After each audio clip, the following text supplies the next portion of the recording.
The arrogant cop tried to intimidate the quiet old man on his porch, not knowing he wrote the civil rights law they kept quoting. They called him just some old man on a rocking chair. That was their first mistake. Their second was thinking he wouldn't say anything back. It was 6:04 p.m. when the first police cruiser rolled slowly down Sycamore Avenue, tires crunching the gravel with deliberate intimidation. The street was lined with modest homes and front yards full of history. But only one porch had a man sitting motionless in a rocking chair, eyes half shut, as if he'd seen it all before. Because he had. Elijah Thomas wasn't the kind of old man who grumbled at the news or waved a cane at teenagers. He was the kind who studied people in silence and remembered everything. At 82, his face bore the wrinkles of battles fought in courtrooms, not on battlefields, but the scars ran just as deep. He wasn't just a witness to history. He helped write it. But the two young officers stepping out of the cruiser didn't know that. All they saw was a tired-looking black man on a porch that needed repainting, in a neighborhood slowly becoming too mixed for some folks' comfort. They adjusted their belts, puffed their chests, and approached. "Evening, sir," one of them said, his voice slick with condescension. "We got a call about some loitering. You live here?" Elijah didn't move at first. Then he leaned forward slowly, as if gravity only answered to his command. He looked up with soft, steady eyes. "I built this house in 1967 with my own two hands," he said. "How about you? You live here?" The officer blinked, caught off guard. His partner tried to regain control. "We're just checking up. Got reports about suspicious activity on this block." Elijah nodded slowly. "You mean black activity," he said, his voice calm but razor sharp. The younger cop frowned. "Now, sir, let's not make this into something it isn't." Elijah raised an eyebrow. "Isn't it already?" The officers shifted, suddenly aware they were being watched. Curtains parted across the street. A teenage girl held her phone just high enough to be seen. Neighbors pretended to water plants while listening. "You mind showing ID?" the first cop asked, a little more stiffly now. "I do mind," Elijah replied. "Excuse me. I mind showing ID on my own property to someone who hasn't told me what law I've broken." "Sir, we're not saying you broke the law. Just being cautious." "Then I suggest you be cautious with your assumptions." They didn't like that. You could see it in their tightening jaws, their inching forward, the way their hands lingered near their holsters. But Elijah didn't flinch.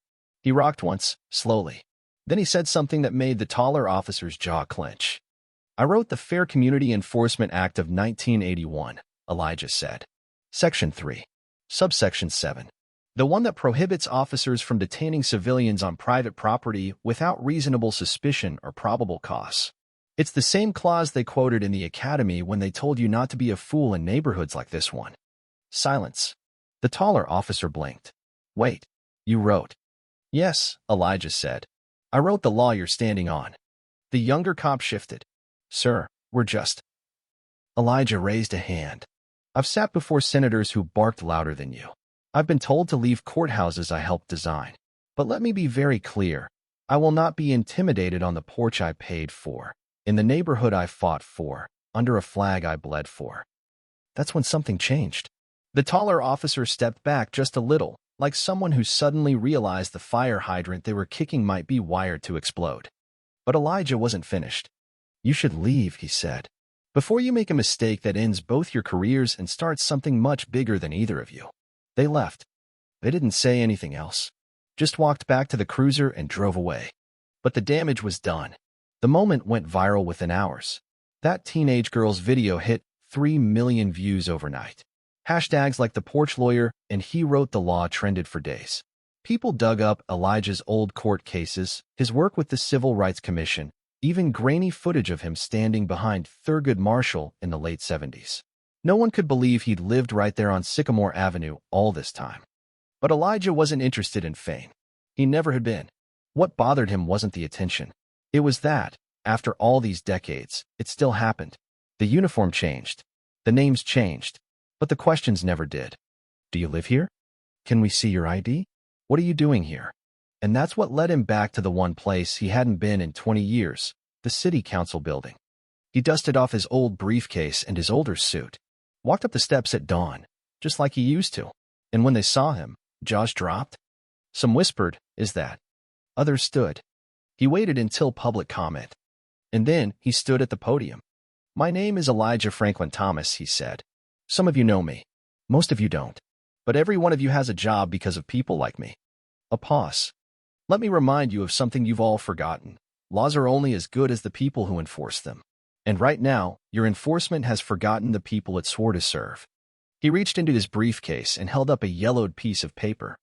"This is the original draft of the Fair Community Enforcement Act, typed on a manual typewriter, passed with bipartisan support after 3 years of protest, negotiation, and bloodshed." He let that hang. "And this," he said, "is a proposal for an amendment." You could hear a pin drop. "Because if the law that bears my name is being violated on my own porch, then it's time we strengthen it so no child or elder or family has to answer for the color of their skin on land they own." He left the proposal on the podium and walked out before anyone could respond. The next day, the mayor called. The week after, the amendment was added to the agenda, and the fight began again, just like it had in '81. Only this time, Elijah wasn't alone. Marcus, a young black city councilman who'd grown up on Sycamore, stepped in to co-sponsor the proposal. A retired Latina judge who once clerked under Elijah came out of retirement to advocate. Even a white former police chief spoke in support, calling the incident a reminder of how fragile progress truly is. Opposition came fast and loud. Some called it anti-police. Others said it was woke politics. But Elijah had heard it all before, and he just kept showing up, calm, persistent, brilliant. And when one senator asked if he really thought one old man could change the system again, Elijah replied, "I never stopped." The council chamber had never been that full. Cameras lined the back wall, reporters scribbled like mad, and the public seating overflowed into the hallway. Elijah sat quietly in the second row, hands folded over the handle of his old leather briefcase, the same one he'd carried when arguing civil rights cases in front of state judges back in the '80s. His posture didn't command attention, but the room was holding its breath anyway. Councilman Marcus Bell stood at the podium. He was young, smart, charismatic, and black. But more than that, he was one of Elijah's former students. Elijah had once mentored a teenage Marcus after seeing him speak at a community protest. Now Marcus was leading the charge to amend the very law Elijah had authored decades earlier. "This amendment isn't radical," Marcus said to the sea of stern faces. "It's overdue. It ensures that no law enforcement officer can legally approach a civilian on their own property without documented, articulable suspicion. We are not removing police authority. We are defining its limits that have too often been ignored in communities of color." One councilman scoffed. "So what? We handcuff our own officers every time they ask a question? Do we really want criminals using the law as a shield?" Marcus didn't flinch. "This isn't about shielding criminals. It's about protecting citizens, the innocent ones who end up harassed, detained, or worse, for daring to exist in their own skin." At that moment, Elijah stood. He didn't move fast, but his presence rippled through the room. Marcus stepped aside. Elijah approached the microphone with the deliberate pace of a man who'd once paced courtroom floors while changing history. "You ask if we want to handcuff officers. I ask you this. Do you want to unshackle justice?" He looked around the room. "My late wife used to say, laws are like fences. They only work if they keep the wolves out without trapping the sheep inside. Right now, our fences are broken. Wolves come and go as they please. And the sheep, they're scared to step outside their doors." He turned to the crowd behind him. "You all saw that video. But what you didn't see was the look on my neighbor's face, a mother of two, when her 7-year-old daughter asked her, 'Mama, can the police take Grandpa away just for sitting?' What do you tell a child who sees the law as a threat?" He held up a copy of the proposed amendment. "This is not an act of rebellion. It's a renewal of purpose. It doesn't punish police. It reminds them of who they serve." The room erupted in applause. The opposition came quickly. Anonymous emails circulated warning of a war on law enforcement. A local radio host accused Elijah of radicalizing the neighborhood. A petition to remove Marcus from office gained traction among conservative constituents. But something else happened, too. Veterans from across the city began sending letters in support. Teachers, nurses, pastors, people who had been silently waiting for someone to stand up first joined the movement. Even a few police officers, both black and white, stepped forward, quietly admitting they'd seen abuse of power and wanted reform. Then came the night of the public vote. The council chamber was standing room only. Elijah arrived early but sat in the back this time. He wanted others to take the spotlight. Councilwoman Rachel Klein, a centrist with an undecided vote, requested to speak. I was raised in this city. I've watched it change, struggle, grow. I've also watched some of our citizens live in fear of the very system meant to protect them. That's not freedom. That's trauma with a badge. I vote yes. One by one, the votes were cast. When the count was finished, the amendment passed by a single vote. Elijah didn't cheer. He simply closed his eyes, just for a moment, and whispered to no one in particular, "That's for you, Mabel." Mabel had been his wife. She'd passed away 15 years ago, but he still talked to her, especially in moments like this. Outside the building, the crowd was buzzing. Some wept. Some danced. Some just stood quietly, holding signs with Elijah's name. But the story wasn't over. Because the officers who had approached Elijah that night on his porch, Officers Denton and Hale, had been placed on leave pending an internal review. Their report contradicted the footage, claimed Elijah had been combative and uncooperative. But the video proved otherwise. A week later, Elijah was invited to speak at the Police Oversight Committee hearing. He almost declined, but something in him, maybe Mabel's voice, told him to go. Inside the hearing room, the two officers sat at the far end of the table, flanked by their union reps. They didn't look at Elijah as he entered, but he saw them. He took the stand and spoke without notes. "I didn't come here to get anyone fired. I came because silence is a slow death. For a man like me, silence would have killed me long ago. These young men didn't know who I was. That's not the issue. The issue is that they thought who I was didn't matter." He turned and looked directly at Officer Denton. "You don't have to fear me, son, but you do have to respect the people you swore to serve." Officer Denton shifted uncomfortably. Officer Hale stared at the floor. The Oversight Board ruled that the officers had violated department protocol and recommended disciplinary action, including mandatory training and suspension. Elijah didn't gloat. He just left the building, stepped into the sun, and walked home. Days later, something unexpected arrived. A letter. Handwritten. It was from Officer Hale. "Mr. Thomas, I watched the video of myself that night 100 times. I can't change how I acted, but I needed you to know you made me see something I didn't before. Not just about you. About myself. About the people I think I serve, but don't really know. I'm sorry. I'm trying to do better. I hope that means something." Elijah folded the letter, placed it in a small wooden box, and didn't speak of it to anyone. Not because he wasn't moved, but because he didn't need anyone to know. He only needed to know change was possible. 2 months later, Elijah sat on that same porch again, a warm coffee in hand. His grandniece, Jada, 10 years old and full of questions, sat beside him. "Uncle Eli," she said, "do people still try to bother you?" He smiled. "Sometimes, but I bother them more." She laughed. "Can I be like you when I grow up?" "No," he said. She blinked. "You can be better."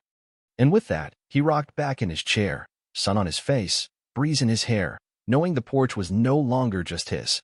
It was a symbol of what had been, of what must never be again, and of what still could be. 3 months after the vote passed and the new amendment was signed into law, Elijah Thomas received an invitation that made his heart still in his chest for a moment. It was a formal, cream-colored envelope bearing the seal of the United States Department of Justice. Inside, a letter signed by the Attorney General invited him to Washington, D.C., to be honored at a ceremony recognizing lifetime contributions to civil rights law and constitutional integrity. Elijah had to read the letter twice. Then he read it again the next morning, just to be sure it hadn't vanished like a dream. He hadn't been to Washington since 1985, when he testified before a subcommittee pushing back against voter suppression laws in the South. That trip had ended in frustration. This time, something felt different. At the ceremony, he wore the same suit he'd worn to Mabel's funeral. It was slightly faded now, but it still fit. In the mirror, he looked at himself, straightened the knot of his tie, and whispered, "Let's go, sweetheart. Time to finish what we started." The grand hall was lit in warm gold. Old portraits of changemakers lined the walls. As Elijah was introduced, the crowd stood in thunderous applause. Law clerks, senators, activists, students, even police chiefs from across the country. He walked up the stage slowly but proudly, leaning on his cane but not hunched. His back was straight. His eyes were sharp. He didn't speak for long. "I never wanted fame. I only ever wanted fairness. And it took me half a century to realize that you can't get fairness from a system built on fear. You have to build something new, something rooted in dignity, not dominance. That starts with law. Yes, but it has to live in people too. And if it lives in enough of us, the law can't help but follow. They gave him a medal. But more importantly, they gave him a moment. And then they gave him a voice. The speech went viral. Clips of the ceremony were broadcast on national news and shared across every platform. Journalists wanted interviews. University law programs asked him to guest lecture. One even offered him an honorary doctorate. But Elijah declined most invitations. He didn't want to become a celebrity. He wanted to be a compass. Instead, he created something smaller but more lasting, a local civil rights fellowship for high school students. He called it the Porch Project because he said the idea came to him while sitting quietly, watching the world move by, and realizing how much still needed to change. Every summer, 10 teenagers would be selected from across the city: Black, white, Asian, Latino, Native, to study law, history, and community service. They would work in legal aid clinics, march in peaceful protests, and sit with survivors of injustice to learn not just what happened, but what it meant. Elijah mentored each of them personally. One of those students was Officer Hale's younger sister, Nia. She was the one who had written to Elijah, asking, "Can I learn how to be part of the solution? My brother says you changed his life. I want to change others too." Elijah accepted her without hesitation. "Every family deserves a second story," he said. In the third year of the Porch Project, something remarkable happened. A police officer named Denton Denton asked to speak to the cohort. He came alone, no uniform, no badge on display, just a notebook and a nervous look on his face.